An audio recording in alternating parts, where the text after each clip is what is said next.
এর মতো মানুষ নেমে এসেছে। লাখো মানুষের কান্না, দোয়া আর ভালোবাসায় আজ বাংলার আকাশ ভারী। এত মানুষের অন্তরের সাক্ষ্য নিয়ে পৃথিবী থেকে বিদায় নেওয়ার সৌভাগ্য সবার কপালে জোটে না। শরীফ ওসমান হাদি, তুমি সত্যিই ভাগ্যবান। ওগো জান্নাতের পাখি, তোমাকে সেখানেই মানায় যেখানে কোনো কোলাহল নেই, নেই ষড়যন্ত্র, নেই বিশ্বাসঘাতকতা, যেখানে মানুষ তার সৌন্দর্য নিয়ে, তার সত্য নিয়ে বাঁচে। তুমি যে পথ তৈরি করে গেলে সে পথে হাঁটবে শত সহস্র লক্ষ কোটি মুক্তির কাণ্ডারি। আজ লক্ষ লক্ষ মানুষের কণ্ঠে একই দোয়া, আল্লাহ হাদিকে শহীদ হিসেবে কবুল করুন। এত মানুষের মুখের এই দোয়া কোনো ছোট সাক্ষ্য নয়, এটা ইতিহাসের সাক্ষ্য, এটা জাতির সাক্ষ্য। আল্লাহ তোমাকে জান্নাতের উচ্চ মাকাম দান করুন, আমিন। আজ পুরো শহর থমকে গেছে পুরো দেশ।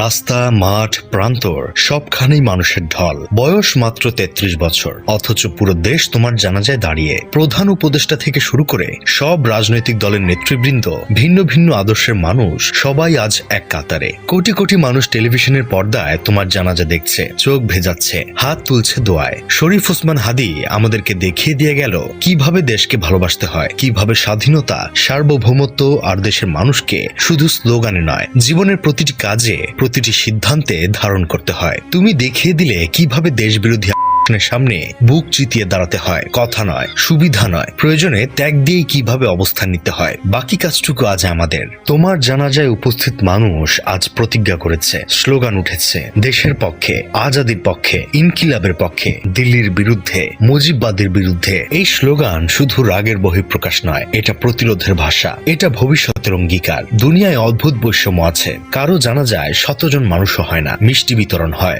মানুষ আলহামদুলিল্লাহ পরে এগিয়ে যায়। আবার কারো জানা যায় লাখো মানুষ আসে, যাদের অধিকাংশই অঝোর ধারায় কাঁদে। এই সম্মান, এই ভালোবাসা, এই দোয়া লক্ষ কোটি টাকা চুরি করে কেনা যায় না। এগুলো অর্জন করতে হয় চরিত্র দিয়ে, ত্যাগ দিয়ে, সাহস দিয়ে। সত্যি সার্থক এই জীবন হাদি। আজ দেশের অনেক মানুষ তার সন্তানের নাম রাখবে ওসমান হাদি। অনেক তরুণ তোমার মতো হতে চাইবে, সোজা, সাহসী, আপসহীন। হয়তো তুমি আর 5 বছর বেঁচে থাকলে কুৎসা শুরু হতো, নারী কেলেঙ্কারি, অর্থ কেলেঙ্কারি, নোংরা অপপ্রচার। ইতিহাস বলে যারা সত্যের পথে হাঁটে তাদের জন্য মিথ্যার অভাব হয় না। আল্লাহ তার আগেই তার প্রিয় বান্দাকে তুলে নিয়েছেন, সম্মানের সর্বোচ্চ চূড়ায় রেখে। হাদির মতো জীবন আমাদের সবার হোক, সাহসী কিন্তু অহংকারী নয়, বিনয়ী কিন্তু দুর্বল নয়, প্রয়োজনে আগ্রাসী কিন্তু অন্যায়কারী নয়। সারা জীবন বাংলার মানুষ আফসোস করেছিল এটা ভেবে, আমাদের দেশে হবে সেই ছেলে কবে, কথায় না বড় হয়ে কাজে বড় হবে। হ্যাঁ, সেই ছেলেটা আমাদের দেশে জন্ম নিয়েছিল, কিন্তু ওরা তাকে ফেললো। যাই হোক, শেষমেশ আমি গোলাম হোসেন একটা কাজের কথা কই, যারা ভেবেছিল এক হাদিকে সরিয়ে দিয়ে তাদের ফিরে আসার রাস্তা পরিষ্কার করে ফেলবে, তাদের চিৎকার করে বলতে চাই, এই দেশে আরো লাখো হাদি পয়দা হবে, কয়জনকে তোরা সরাতে পারবি?